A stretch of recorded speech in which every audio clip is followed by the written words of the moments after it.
ములుగు జిల్లాలో కొలువైన మేడారం సమ్మక్క సారలమ్మ వనదేవతల్ని రాష్ట్ర పంచాయతీరాజ్ స్త్రీ శిశు సంక్షేమ శాఖ దనసరి అనసూయ అలియాస్ సీతక్క సోమవారం దర్శించుకున్నారు. ములుగు ఎస్పీ గౌస్ ఆలం, జిల్లా అదనపు collector Sreeja, PO Ankit, DSP Ravinder తదితరులు వెంటరాగా మేడారం జాతరకు చేయాల్సిన ఏర్పాట్లను పరిశీలించారు.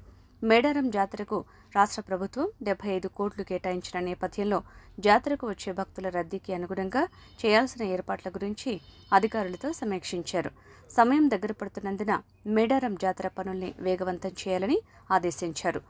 ముందుగా గోవిందరావుపేట మండలంలోని పసర వద్ద ఉన్న గుండ్లవాగు బ్రిడ్జిని, దయ్యాలవాగు సమీపంలో ఉన్న రోడ్డుని, చింతల్ క్రాస్ వద్ద రోడ్డుని మరియు పార్కింగ్ స్థలాల్ని, అనంతరం ఉరాట్టం బ్రిడ్జిని, వాహనాల పార్కింగ్ స్థలాల్ని పరిశీలించారు.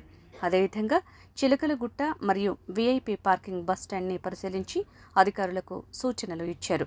ఈ సందర్భంగా మంత్రి సీతక్క మాట్లాడుతూ భక్తులకు ఎలాంటి ఇబ్బందులు లేకుండా ఏర్పాట్లు చేయడం జరుగుతుందన్నారు.